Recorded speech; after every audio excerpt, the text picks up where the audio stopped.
La lluvia me golpeaba la cara mientras seguridad me sujetaba de los codos y me llevaba por el aparcamiento como si fuera una criminal. A través de las paredes de cristal de la sala de descanso los veía a todos alzando copas de cristal, riendo alrededor de ella. Brooke, con su sonrisa perfecta y su título de Harvard, globos de colores flotando contra el techo, mientras mis objetos personales descansaban de forma patética en una caja de cartón empapada bajo mi brazo.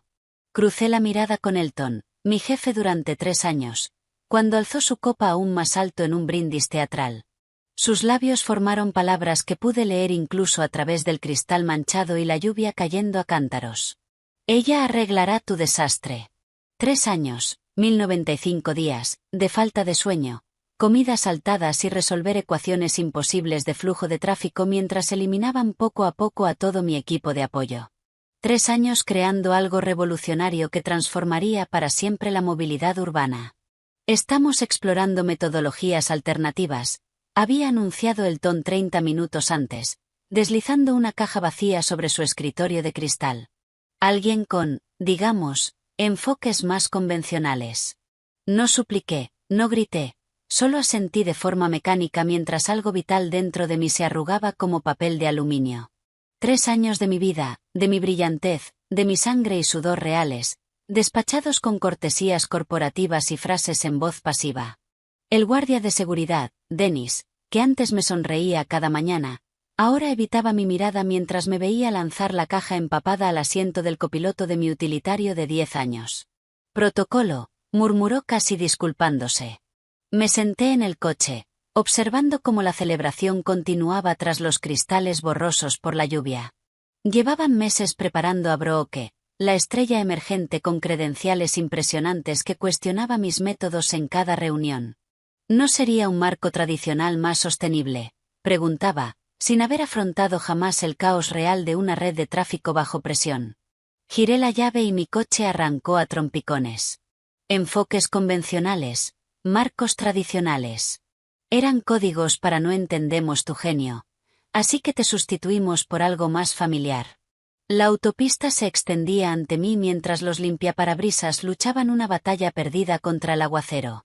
Había volcado todo en ese sistema de tráfico, mi creatividad, mi intuición, mi esencia misma, y ahora otra persona se lo apropiaría. Espera, antes de continuar esta historia, necesito comprobar algo contigo. Si esta historia de traición corporativa te está resultando interesante hasta ahora, muestra tu apoyo dando me gusta ahora mismo. Deja un comentario si alguna vez te has sentido infravalorado en el trabajo y asegúrate de estar suscrito para no perderte el resto de este viaje salvaje. Créeme, aún no has visto nada. Me llamo Zephyr y hasta hace 40 minutos era la ingeniera principal de uno de los sistemas de optimización de tráfico urbano más ambiciosos jamás creados. No del tipo que notas en tu trayecto matutino. Era la arquitectura invisible que garantizaba que los vehículos de emergencia siempre encontraran vías despejadas, que la hora punta fluyera en lugar de detenerse, que una ciudad de 2 millones de personas pudiera moverse como un organismo vivo y no como un caos congestionado. No tenía el aspecto de una ingeniera brillante.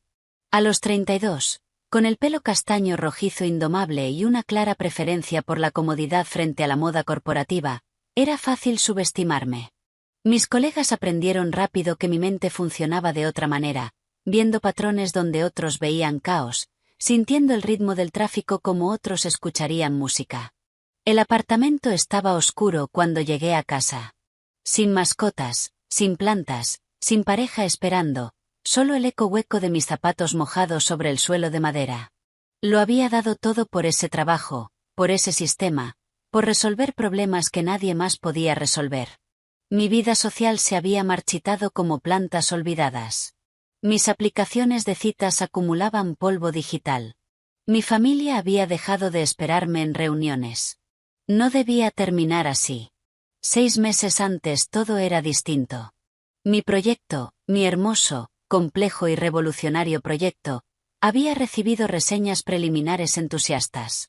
Los responsables municipales se maravillaban con las primeras simulaciones que mostraban reducciones del 30% en los tiempos de respuesta de emergencias.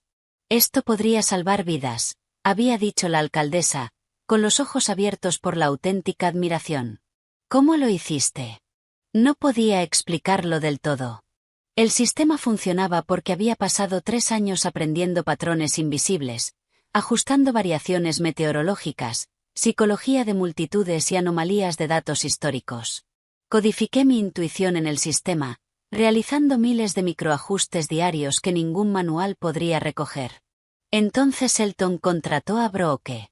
Solo para aligerar tu carga de trabajo, me aseguró con esa sonrisa fina que nunca llegaba a los ojos. El consejo quiere perspectivas adicionales. Brooke con sus blazers impecables y presentaciones perfectas. Brooke que tenía teoría sobre todo pero no había construido nada. Brooke que empezó a aparecer en reuniones a las que yo no estaba invitada. Que de algún modo tenía acceso a mis diseños preliminares. Que sonreía con falsa empatía cuando yo trabajaba hasta tarde. Deberías cuidarte más, decía mientras catalogaba en silencio mis métodos, mis ideas, mis avances. La primera noche tras mi despido, mi teléfono permaneció en silencio. El segundo día también. Sin duda estaban celebrando su brillante decisión de personal. El corazón de su operación, mi creación, estaba ahora en las manos perfectamente cuidadas de Brooke. Me senté en el balcón esa segunda noche, observando las luces de la ciudad parpadear mientras la lluvia amainaba. 3 años de mi vida borrados con frases hechas corporativas y un brindis barato con champán por mi reemplazo. Fui una ingenua al creer que mi brillantez me protegería, que crear algo irreemplazable me haría irreemplazable. El sueño me esquivaba. Caminé por el apartamento como un fantasma, tocando libros que nunca tuve tiempo de leer, abriendo armarios llenos de comidas rápidas y barritas de proteínas. ¿Quién era yo sin mi trabajo? ¿Qué quedaba de Zephyr cuando el proyecto que la consumía le era arrebatado? El amanecer llegó al tercer día, y estaba preparando un café amargo cuando empezó. Mi teléfono se iluminó, vibró. El nombre de Brooke apareció en la pantalla. Lo dejé sonar hasta que se detuvo. 3 minutos después, otra llamada, luego otra. Al mediodía había contado 7 llamadas perdidas, cada una separada por intervalos cada vez más cortos. Al anochecer el número había llegado a 12. Sin mensajes de voz, sin textos, solo llamadas desesperadas y persistentes. A medianoche, sentada con las piernas cruzadas en el suelo del dormitorio, rodeada de cuadernos antiguos, los artefactos físicos de mis procesos mentales, llegó la 19ª llamada. Observé el teléfono vibrar contra el suelo, imaginando el pánico de Brooke ante el plazo de implementación del día siguiente. El sistema funcionaría y luego se deterioraría poco a poco cuando la complejidad del mundo real superara sus enfoques convencionales. Dejé que una sonrisa se dibujara en mi rostro por primera vez en días. Porque lo que nunca entendieron, lo que no podían comprender, era que mi sistema de tráfico no era solo código y algoritmos. Era yo, mi forma de ver el mundo, mis patrones de pensamiento traducidos a lo digital. El sistema funcionaba porque yo funcionaba, porque había vertido mi percepción única en cada línea, cada función, cada árbol de decisiones. Mis cuadernos contenían ecuaciones y diagramas, sí, pero no las conexiones invisibles que solo yo podía ver. Esa noche por fin dormí profundamente, con el teléfono en silencio a mi lado. La mañana trajo 27 llamadas perdidas. Preparé café y vi cómo el amanecer pintaba de dorado mi salón casi vacío. Por primera vez en años no tenía a dónde ir. Sin plazos aplastándome el pecho, sin sesiones nocturnas de programación alimentadas por bebidas energéticas y desesperación. Solo un vacío extendiéndose ante mí como un paisaje desconocido. El teléfono vibró de nuevo. No era Brooke esta vez, sino Iris, la única ingeniera junior que había sobrevivido a la optimización del equipo 6 meses atrás. Dudé y contesté. Zephyr. Su voz era baja, urgente. Se está desmoronando todo. Todo el cuadrante norte se bloqueó ayer por la tarde. Las ambulancias no podían pasar. Tuvieron que enviar helicópteros para 3 emergencias distintas. No dije nada, solo escuché su respiración acelerada. Brooke sigue intentando recalibrar usando parámetros estándar, pero lo empeora todo. Elton está perdiendo la cabeza. La alcaldesa llamó 2 veces ayer. Suena complicado, respondí con voz neutra. ¿Complicado? Es una pesadilla. El consejo convocó una reunión de emergencia. La ciudad amenaza con cancelar el contrato. Iris hizo una pausa. ¿Te necesitan? No, me despidieron, corregí, sorprendida de lo calmada que soné. Me escoltaron fuera mientras celebraban a mi reemplazo. No me necesitan, están experimentando consecuencias. Zephyr, por favor. Hay personas reales sufriendo. Eso me golpeó en el estómago.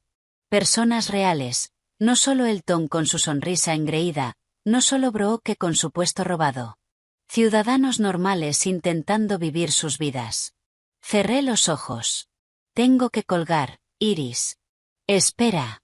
Terminé la llamada, dejé el teléfono con cuidado y me acerqué a la ventana.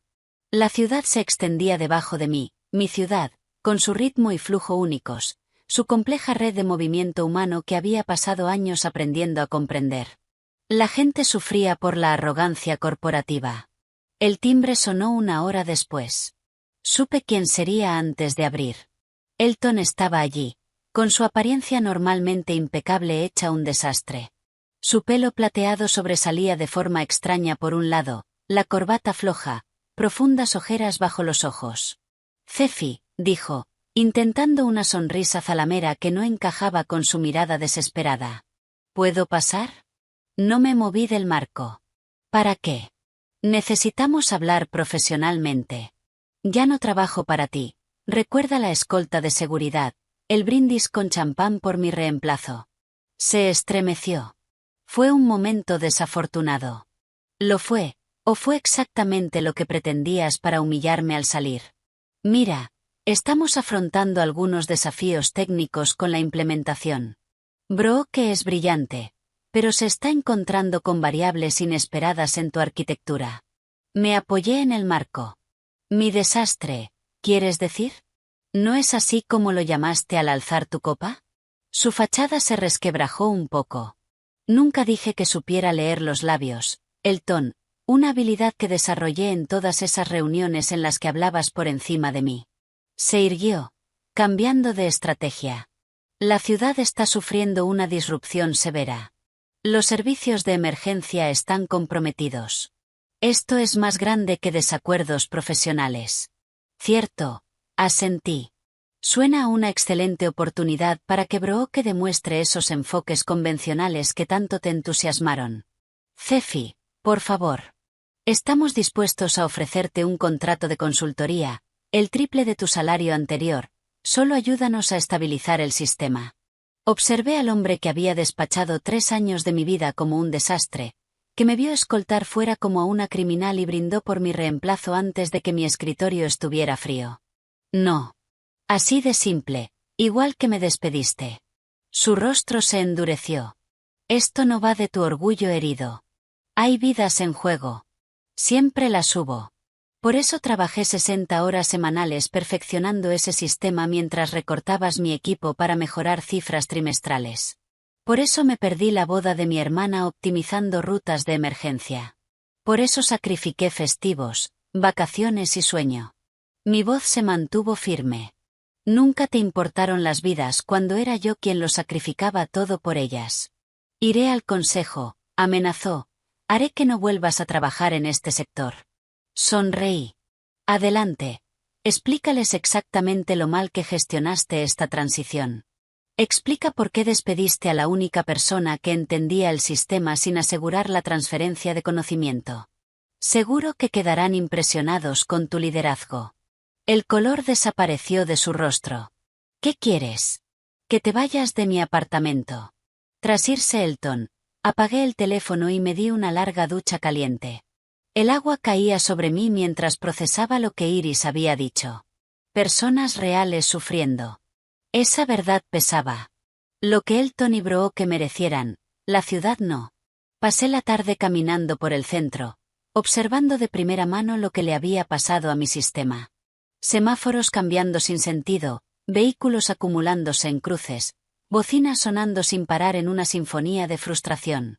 En una esquina vi a una anciana esperar 7 minutos completos a un semáforo peatonal que nunca se activó. Furgonetas de noticias locales se agrupaban cerca del ayuntamiento. Una reportera hablaba ante la cámara gesticulando con dramatismo. Quinto día de lo que los funcionarios ya llaman la crisis del tráfico. Sin una solución a la vista, al anochecer tomé mi decisión. No por Elton, no por la empresa, por la ciudad. Llamé a Iris. Necesito detalles. ¿Qué está pasando exactamente con el sistema? Su alivio fue evidente. Brooke intentó implementar su paquete estándar de algoritmos. Todo funcionó bien en simulación, pero colapsó en condiciones reales. No logra entender por qué tu código funciona en algunos sectores y en otros no, por qué algunas intersecciones se adaptan y otras se bloquean. Porque busca reglas consistentes donde no las hay. Le expliqué que el sistema no sigue principios de manual. Es adaptativo, orgánico. Eso es lo que intenté decirle. Ella insiste en que tu documentación es insuficiente. Reí con amargura. Mi documentación es meticulosa, simplemente no entiende lo que lee. Nos ayudarás, por favor, aunque sea con consejos. Dudé. Lo pensaré. A la mañana siguiente recibí un mensaje de un número desconocido. Una dirección, 1 hora y 5 palabras. Por favor, por la ciudad, alcaldesa Vivien. Reconocí la dirección, un pequeño café lejos de la sede corporativa, terreno neutral, inteligente. La alcaldesa Vivien parecía exhausta cuando llegué. El peso de una ciudad paralizada se reflejaba en las nuevas líneas de su rostro. Se levantó al acercarme a la mesa del rincón. Gracias por venir, dijo extendiendo la mano. No he aceptado nada, le recordé al sentarme. Lo sé, pidió café, pero estás aquí, y eso significa que te importa lo que le ocurra a esta ciudad del mismo modo que te importó cuando diseñaste un sistema que podría haber transformado para siempre la movilidad urbana. Podría haberlo hecho. Tu antiguo empleador está considerando cerrarlo por completo y volver al sistema anterior. Sentí un pinchazo inesperado al pensar en que mi creación pudiera ser descartada. Eso sería desafortunado. Sería catastrófico, me corrigió. Los tiempos de respuesta de emergencias han subido un 40%. Hemos tenido 2 muertes por tráfico que quizá podrían haberse evitado con una llegada más rápida de la ambulancia. Los colegios no pueden mantener los autobuses a horario. La gente no puede llegar al trabajo. El camarero nos sirvió el café. Yo envolví la taza caliente con las manos, ganando tiempo. Entiendo que la trataron mal, continuó la alcaldesa, con una voz suave pero directa. Vi su dedicación durante el desarrollo. Vi la brillantez de lo que construyó y me sorprendió saber que la habían apartado del proyecto. ¿Le dijeron que me apartaron o le dijeron que me fui? Pregunté. Ella me sostuvo la mirada. Dijeron que había pasado a otras oportunidades. Supe que era lenguaje corporativo para otra cosa. Me despidieron sin aviso, la reemplazaron por alguien que cuestionaba mis métodos sin entenderlos, y lo celebraron mientras seguridad me sacaba. Ella hizo una mueca. Lo siento, de verdad. Pero ahora mismo 2 millones de personas están sufriendo porque el sistema que usted construyó, el sistema que funcionaba de maravilla, está fallando sin usted. Está fallando porque creyeron que cualquiera podía hacerse cargo sin entender el enfoque subyacente, porque valoraron credenciales por encima de resultados probados. ¿Por qué? Lo sé, me interrumpió, y se equivocaron de forma catastrófica, pero castigarlos a ellos es castigar también a todos los demás. Me quedé mirando el café, dividida. La alcaldesa alargó la mano sobre la mesa, sin llegar a tocar la mía. Ayúdenos a arreglar esto. No por ellos, por la ciudad. Puedo contratarla directamente como consultora municipal, saltándonos a la empresa por completo. Ellos son dueños del sistema, nos lo licenciaron, y ahora mismo están incumpliendo el contrato al proporcionar una infraestructura que no funciona. Tenemos base legal. Por primera vez en días, sentí una chispa de algo más allá de la rabia. Una posibilidad. Necesitaría ciertas garantías, dije despacio. Control creativo absoluto. Mi nombre en todo, patentes, documentos técnicos, todo. Y yo elijo a mi equipo. Los ojos de la alcaldesa Vivien se abrieron ligeramente. Ya lo había pensado. Siempre estoy pensando. Es mi mayor fortaleza y la razón por la que no duermo mucho. Ella asintió. Haré que suceda. Mientras volvía a casa tras esa reunión, mi teléfono vibró con un mensaje de Iris. Reunión de emergencia del consejo mañana. Elton dice que el sistema necesita una reconstrucción completa. Brooke culpa a un sabotaje en tu código. Ayuda. Sonreí para mí misma. Sabotaje, claro, porque no podía ser que Brooke, con todos sus títulos prestigiosos y su pensamiento convencional, simplemente no pudiera comprender lo que yo había construido. Tenía que ser deliberado, una maniobra para socavarla, y no sus propias limitaciones. Esa noche, mientras ordenaba mis notas y me preparaba para lo que venía, recibí una última llamada de la propia Brooke. Contesté en el último tono. Zephyr. Su voz estaba tensa, controlada. Tenemos que hablar. Estamos hablando ahora, respondí. Sé lo que hiciste. La acusación en su tono era inconfundible. ¿Qué es exactamente lo que hice, Brooke? Tú lo sabes perfectamente. Los protocolos que faltan, las anulaciones sin documentar, los nombres de variables intencionalmente engañosos. Me preparaste para fracasar. Me reí, de verdad divertida. ¿Eso es lo que crees? ¿Que de algún modo anticipé que me despedirían y creé a propósito un sistema que nadie más pudiera ejecutar? Entonces explica por qué nada funciona como debería. Tal vez funciona exactamente como debería. Tal vez tú no entiendes cómo debería funcionar. El silencio se alargó entre las dos. Por fin habló, con una voz más pequeña. Necesito tu ayuda. Necesito tu ayuda. 3 palabras pequeñas que debieron costarle carísimo al orgullo de Brooke. Saboreé el momento, imaginándola de pie en los escombros de lo que había creído con tanta seguridad que podía manejar. Interesante, respondí, manteniendo la voz neutral. Hace una semana le explicabas al consejo que mi enfoque era innecesariamente complicado. Me equivoqué, admitió, con las palabras tensas y cortantes. El sistema está más allá de una comprensión convencional. No, está más allá de tu comprensión, hay una diferencia. Su respiración cambió, una inhalación brusca que me dijo que luchaba por mantener la compostura. La gente está sufriendo, Zephyr. Opines lo que opines de mí, no se merecen esto. El mismo argumento que había usado la alcaldesa, el mismo peso moral presionándome los hombros. Me reuniré contigo, dije al fin. No en la oficina. En la biblioteca pública, sede central, sala de estudio del 3er piso, a las 10 de la mañana de mañana. Gracias, exhaló. Lo llevaré todo. No traigas nada, la interrumpí. Sin portátiles, sin tabletas, solo tú y un bolígrafo. Colgué y me quedé junto a la ventana, viendo cómo la noche caía sobre la ciudad que luchaba. Las farolas se encendían en patrones irregulares donde mi sistema debería haberlas coordinado perfectamente con el flujo de tráfico. A lo lejos, sonaban sirenas. Otro vehículo de emergencia peleando contra una congestión que mi sistema debería haber despejado. El sueño volvió a esquivarme esa noche, no por estrés, sino por ideas fluyendo demasiado rápido para contenerlas. Al amanecer, había llenado un cuaderno nuevo con cálculos, diagramas y un plan que iba mucho más allá de arreglar lo que estaba roto. La biblioteca estaba casi vacía cuando llegué. Brooke ya estaba allí, sentada rígida en la sala de estudio, el pelo recogido hacia atrás con severidad, ojeras oscuras bajo los ojos. Por un momento, casi sentí compasión. Casi. Gracias por venir, dijo, levantándose cuando entré. Dejé mi cuaderno sobre la mesa. Dejemos algo claro. No estoy aquí para salvar tu carrera. Lo entiendo. ¿Lo entiendes tú?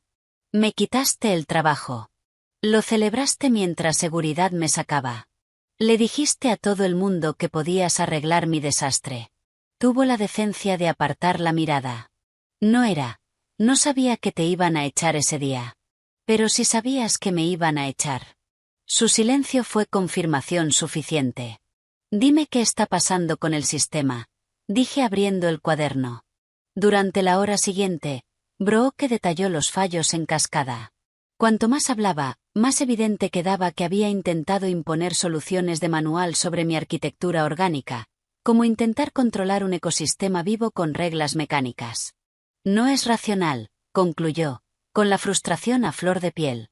Sectores que deberían comportarse de forma idéntica responden de manera completamente distinta a los mismos inputs. Porque no son idénticos. Cada sector tiene su propia personalidad. Las redes de tráfico no tienen personalidad. La miré y giré el cuaderno hacia ella. Estás tratando el sistema como si estuviera construido sobre algoritmos estáticos, cuando en realidad responde a miles de variables útiles que ni siquiera estás midiendo. Ella se quedó mirando mis diagramas. Esto no está en la documentación porque no se puede documentar de formas tradicionales. No va de reglas, va de relaciones entre factores que la mayoría de ingenieros no consideran importantes. Frunció el ceño, confusa. ¿Cómo cuáles? Como el hecho de que el cuadrante norte se mueve distinto los días de partido de béisbol, incluso contando el tráfico del estadio, porque cambia la psicología de los conductores, o que el centro necesita una temporización diferente cuando llueve porque los peatones crean patrones únicos según donde estén los toldos. Eso es imposible de sistematizar. No es imposible, solo está más allá de los enfoques convencionales. Cerré el cuaderno. Por eso estás fallando. Su rostro se endureció. Entonces, ¿vas a ayudar? Aún no he decidido. ¿Qué haría falta? Di tu precio. La observé, a esa mujer que había entrado con tanta seguridad en mi puesto, que había despachado años de mi trabajo con la certeza casual de que ella lo haría mejor. No quiero dinero, dije por fin. Quiero verdad. ¿Qué significa eso? Significa que antes de ayudar a nadie, quiero que el consejo entienda exactamente qué pasó, cómo funciona de verdad mi sistema, por qué falló bajo tu gestión, toda la verdad, sin maquillaje. Ella palideció. ¿Quieres que admita el fracaso? Quiero rendición de cuentas de todos los implicados. Brooke miró sus manos. Elton nunca aceptará. Le está diciendo al consejo que tu sistema estaba mal desde el principio. Por eso me trajo. Entonces supongo que la ciudad se queda paralizada. Me levanté para irme, pero Brooke alargó la mano sobre la mesa, sin llegar a tocarme el brazo. Espera. ¿Y si? ¿Y si digo la verdad sin él? En la reunión de emergencia de mañana del consejo. Me detuve. ¿Por qué harías eso? Porque tienes razón. Porque yo estaba equivocada. Porque esto ya no va de carreras. Va de responsabilidad. No creí del todo su repentina claridad moral, pero asentí igual. La reunión de mañana. Estaré observando lo que ocurra con mucho cuidado. Al salir de la biblioteca, sonó mi teléfono. Zephyr, he conseguido la aprobación para tu contrato de consultoría, dijo la alcaldesa Vivien sin preámbulos. Directo con la ciudad, saltándonos a la empresa por completo. Puedes empezar de inmediato. Antes hay algo que tiene que pasar mañana, respondí. Una reunión del consejo cuyos resultados necesito ver. No tenemos tiempo para política corporativa, Zephyr. La situación empeora cada hora. 24 horas no marcarán diferencia en los problemas estructurales, pero pueden marcar toda la diferencia en lo que pase después de arreglarlos. Hubo una pausa. ¿Tienes un plan? Siempre tengo un plan. Algunos solo son menos convencionales que otros. Esa tarde, Iris volvió a llamar. Brooke ha estado en reuniones a puerta cerrada toda la tarde. Algo está pasando. Bien. Respondí. Bien. Elton le está diciendo a todos que el proyecto entero debe desecharse. 3 años de trabajo perdidos. Mi trabajo, le recordé, y no va a ninguna parte. A la mañana siguiente me vestí con cuidado con el único conjunto profesional que tenía. Un traje gris carbón que había llevado al funeral de mi abuela 3 años atrás. Me recogí el pelo rebelde en un moño pulcro. Me apliqué un maquillaje mínimo y me puse los pendientes de perlas que mi madre me había regalado por graduarme. Hoy no iba de encajar en la estética corporativa. Iba de poder. La reunión del consejo estaba programada para las 10 en punto de la mañana. A las 9:30 entré en la sede de la empresa como si todavía perteneciera allí. El guardia de seguridad, no era Dennis, Alzó la vista sorprendido, pero no dijo nada mientras yo iba hacia el ascensor. La planta ejecutiva estaba en silencio, tensa. A través de paredes de cristal vi a los miembros del consejo ya reuniéndose en la sala principal de conferencias. Elton estaba en la cabecera de la mesa gesticulando con énfasis. Brooke se sentaba a su derecha, mirando sus manos entrelazadas. Yo no entré. En su lugar me senté en una silla en la sala de espera contigua, justo en la línea de visión de Brooke. Cuando al fin alzó la vista, nuestras miradas se cruzaron. Algo pasó entre nosotras, quizá un entendimiento, o un desafío. El presidente del consejo dio inicio a la reunión. No podía oír las palabras, pero podía leer la sala. La confianza ensayada de Elton, la preocupación de los consejeros, la rigidez de Brooke. A los 10 minutos, Elton proyectó gráficos mostrando los fallos del sistema. A los 15 minutos, culpó explícitamente a mi metodología experimental y sin documentar del colapso. A los 20 minutos, Brooke se puso de pie. Me incliné hacia adelante, observando sus labios mientras empezaba a hablar. Las expresiones de los consejeros pasaron de la preocupación a la sorpresa y luego a algo cercano al shock. Elton intentó interrumpirla, pero el presidente lo mandó callar. Brooke siguió hablando, mirando de vez en cuando hacia donde yo estaba sentada. Fuera lo que fuera, no era el relato que Elton había preparado.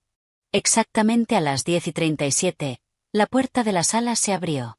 Un guardia de seguridad se acercó.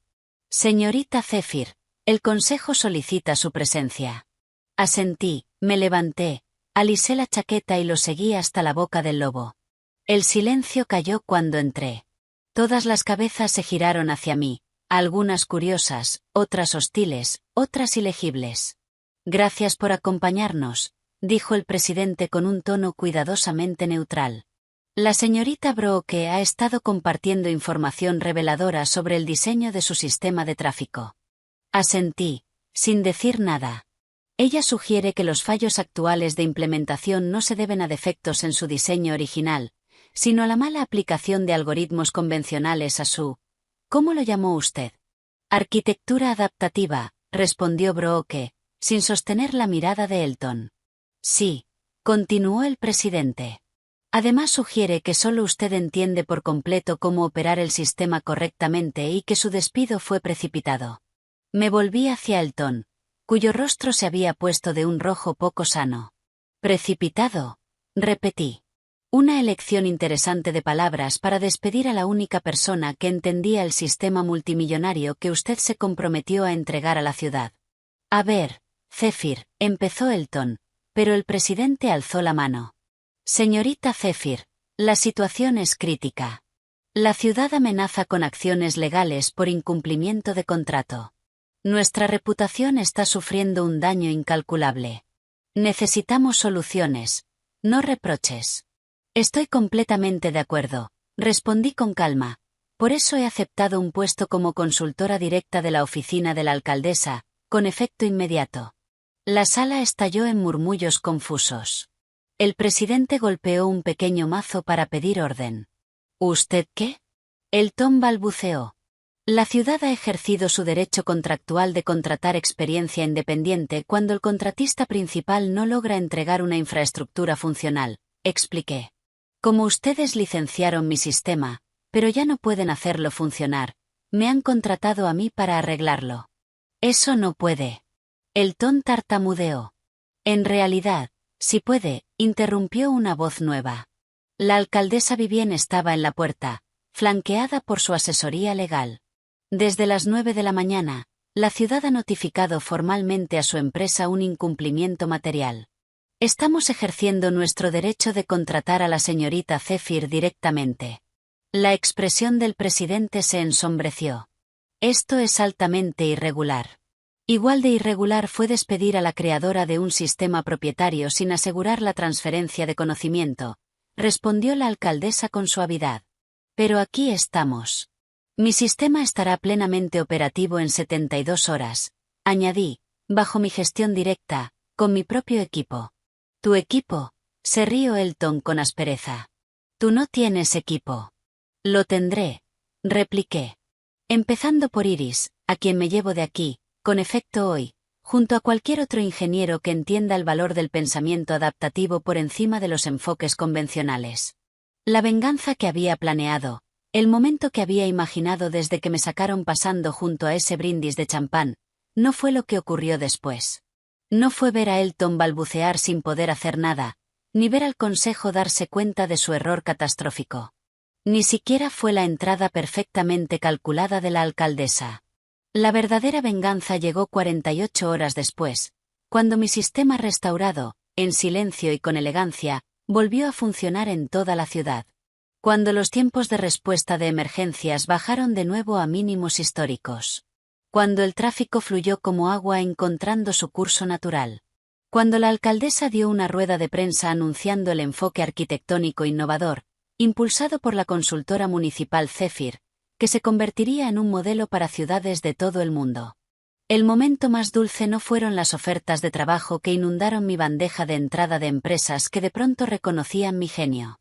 No fue el reconocimiento del sector ni los honorarios sustanciales. Fue la tarde, exactamente un mes después, cuando pasé por delante de la sede de mi antigua empresa camino de la oficina de la alcaldesa. A través del vestíbulo acristalado vi cajas de mudanza y gente vaciando escritorios. El contrato con la ciudad, su principal fuente de ingresos, había sido reasignado de forma permanente a mi nueva división municipal de innovación. Cerca de la entrada, con el rostro en shock, estaba Elton, viendo cómo su imperio se desmoronaba. Nuestras miradas se cruzaron a través del cristal. Yo no sonreí, no me burlé, solo asentí una vez y seguí caminando. Mi equipo de mentes brillantes y poco convencionales me esperaba en el ayuntamiento. Porque la verdadera venganza no va de destruir. Va de construir algo mejor a partir de las cenizas de lo que te arrebataron.